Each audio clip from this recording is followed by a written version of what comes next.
السلام علیکم ورحمۃ اللہ وبرکاتہ۔ بسم اللہ الرحمن الرحیم۔ حضرت انس رضی اللہ عنہ سے روایت ہے کہ رسول اللہ صلی اللہ علیہ وسلم نے ارشاد فرمایا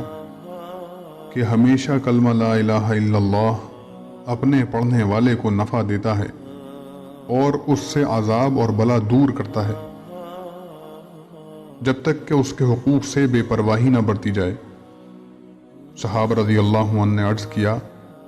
کہ اس کے حقوق کی بے پرواہی کیا ہے؟ حضور صلی اللہ علیہ وسلم نے ارشاد فرمایا کہ اللہ تعالیٰ کی نافرمانی کھلے طور پر کی جا رہی ہو، پھر نہ تو ان کا انکار کیا جائے اور نہ ان نافرمانیوں کے بند کرنے کی کوئی کوشش کی جائے۔ حضرت عائشہ رضی اللہ عنہا فرماتی ہیں کہ رسول اللہ صلی اللہ علیہ وسلم میرے پاس تشریف لائے تو میں نے چہرے انور پر ایک خاص اثر دیکھ کر محسوس کیا کہ کوئی اہم بات پیش آئی ہے۔ حضور صلی اللہ علیہ وسلم نے کسی سے کوئی بات نہیں کی اور وضو فرما کر مسجد میں تشریف لے گئے۔ میں مسجد کی دیوار سے لگ گئی تاکہ کوئی ارشاد ہو اس کو سنوں۔ حضور اقدس صلی اللہ علیہ وسلم منبر پر جلوہ افروز ہوئے اور حمد و ثنا کے بعد فرمایا، لوگو، اللہ تعالیٰ کا حکم ہے کہ بھلی باتوں کا حکم کرو اور بری باتوں سے منع کرو، مبادا وہ وقت آ جائے کہ تم دعا مانگو اور میں اس کو قبول نہ کروں، اور تم مجھ سے سوال کرو اور میں اس کو پورا نہ کروں، اور تم مجھ سے مدد چاہو اور میں تمہاری مدد نہ کروں۔ حضور صلی اللہ علیہ وسلم نے صرف یہ کلمات ارشاد فرمائے اور منبر سے اتر گئے۔ حضرت ابو ہریرہ رضی اللہ عنہ سے روایت ہے کہ رسول اللہ صلی اللہ علیہ وسلم نے ارشاد فرمایا کہ جب میری امت دنیا کو قابل وقت اور عظمت سمجھنے لگے گی تو اسلام کی وقت اور ہیبت اس کے قلوب سے نکل جائے گی، اور جب امر بالمعروف اور نہی عن المنکر یعنی نیکی کا حکم کرنا اور برائی سے منع کرنا اس کو چھوڑ دے گی تو وہی کی برکات سے محروم ہو جائے گی، اور جب آپس میں ایک دوسرے کو صبر اور ستم کرنا اختیار کرے گی تو اللہ جل شانہ کی نگاہ سے گر جائے گی۔ ان احادیث پر غور کرنے سے یہ بات معلوم ہوئی کہ امر بالمعروف اور نہی عن المنکر کو چھوڑنا اللہ تعالیٰ کی لعنت اور غضب کا باعث ہے، اور جب امت محمدیہ اس کام کو چھوڑ دے گی تو سخت مصائب و آلام اور ذلت و خواری میں مبتلا کر دی جائے گی، اور ہر قسم کی غیبی نصرت و مدد سے محروم ہو جائے گی، اور یہ سب کچھ اس لیے ہوگا کہ اس نے اپنے فرض منصبی کو نہیں پہچانا اور جس کام کی انجام دہی کی ذمہ دار تھی اس سے غافل رہی۔ یہی وجہ ہے کہ نبی کریم صلی اللہ علیہ وسلم نے امر بالمعروف اور نہی عن المنکر کو ایمان کا خاصہ اور جزو لازمی قرار دیا اور اس کے چھوڑنے کو ایمان کے ضعف کی علامت بتایا۔ حدیث ابو سعید خدری رضی اللہ عنہ میں ہے، تم میں سے جب کوئی شخص برائی کو دیکھے تو اسے چاہیے کہ اپنے ہاتھ سے اسے روک دے، اور اگر اس کی طاقت نہ پائے تو زبان سے اس کو روک دے، اور اگر اس کی بھی طاقت نہ پائے تو اس کو دل سے برا سمجھے، اور یہ آخری صورت ایمان کی بڑی کمزوری کا درجہ ہے۔ بس جس طرح آخری درجہ ضعف ایمان کا ہوا، اسی طرح پہلا درجہ کمال دعوت اور کمال ایمان کا ہوا۔ اس سے بھی واضح حدیث ابن مسعود رضی اللہ عنہ کی ہے، فرماتے ہیں سنت الہی یہ ہے کہ ہر نبی اپنے ساتھیوں اور تربیت یافتہ یاروں کی ایک جماعت چھوڑ جاتا ہے، یہ جماعت نبی کی سنت کو قائم رکھتی ہے اور ٹھیک ٹھیک اس کی پیروی کرتی ہے، یعنی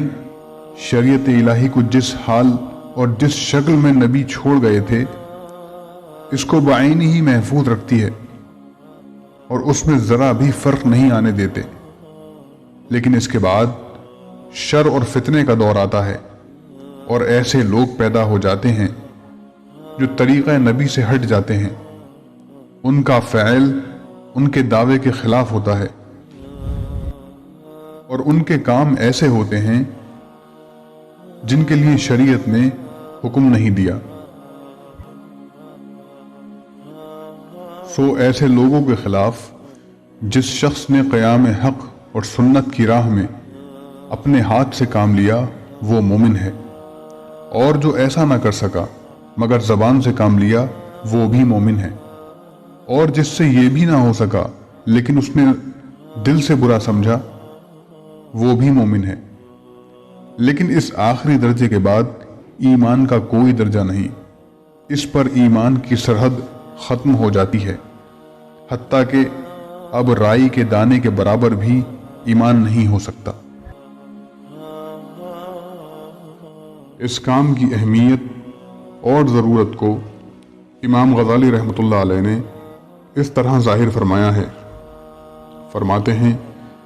اس میں کچھ شک نہیں کہ امر بالمعروف اور نہی عن المنکر دین کا ایسا زبردست رکن ہے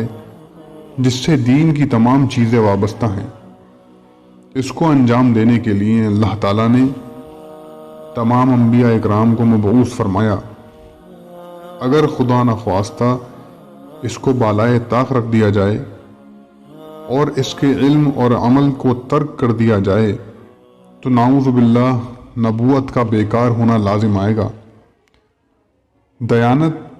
جو شرافت انسانی کا خاصہ ہے مضمحل اور افسردہ ہو جائے گی، کاہلی اور سستی عام ہو جائے گی، گمراہی اور ضلالت کی شاہراہیں کھل جائیں گی، جہالت عالمگیر ہو جائے گی، تمام کاموں میں خرابی آ جائے گی، آپس میں پھوٹ پڑ جائے گی، آبادیاں خراب ہو جائیں گی، مخلوق تباہ اور برباد ہو جائے گی، اور اس تباہی اور بربادی کی اس وقت خبر ہوگی جب روز محشر خدائے بالا اور برتر کے سامنے پیشی اور باسپرس ہوگی۔ افسوس صد افسوس، جو خطرہ تھا وہ سامنے آ گیا، جو کھٹکا تھا آنکھوں نے دیکھ لیا۔ کان امر اللہ قدرا مقدورا فإنا للہ وإنا الیہ راجعون۔ اس سرسبز ستون کے علم اور عمل کے نشانات مٹ چکے، اس کی حقیقت و رسوم کی برکتیں نیست و نابود ہو گئیں، لوگوں کی حقارت اور تذلیل کا سکہ قلوب پر جم گیا، خدائے پاک کے ساتھ قلبی تعلق مٹ چکا، اور نفسانی خواہشات کے پورا کرنے میں جانوروں کی طرح بے باک ہو گئے۔ روئے زمین پر ایسے سچے مومن کا ملنا دشوار اور مشکل ہی نہیں بلکہ لاپتہ ہو گیا جو اظہار حق کی وجہ سے کسی کی ملامت گوارا کرے۔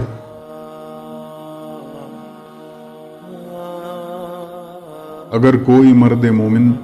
اس تباہی اور بربادی کو مٹانے کی کوشش کرے اور اس سنت کو زندہ کرنے کی کوشش کرے اور اس مبارک بوجھ کو لے کر کھڑا ہو اور آستینے چڑھا کر اس سنت کے زندہ کرنے کے لیے میدان میں آئے تو یقیناً وہ شخص تمام مخلوق میں ایک ممتاز اور نمایاں ہستی کا مالک ہوگا۔ امام غزالی رحمۃ اللہ علیہ نے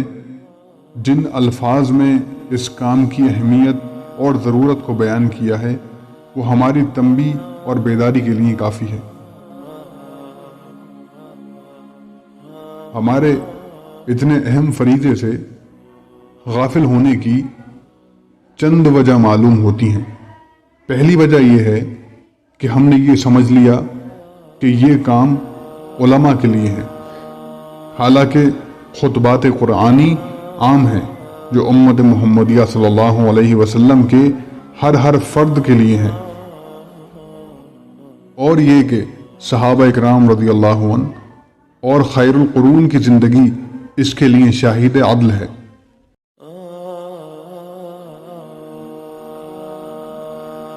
فریضہ تبلیغ اور لوگوں کو اچھائی کا حکم کرنا اور برائیوں سے روکنا، اس کام کو علماء کے ساتھ خاص کر لینا، یعنی یہ کہ یہ تو صرف علماء کا کام ہے، اور پھر ان کے بھروسے پر اس کام کو چھوڑ دینا ہماری سخت نادانی ہے۔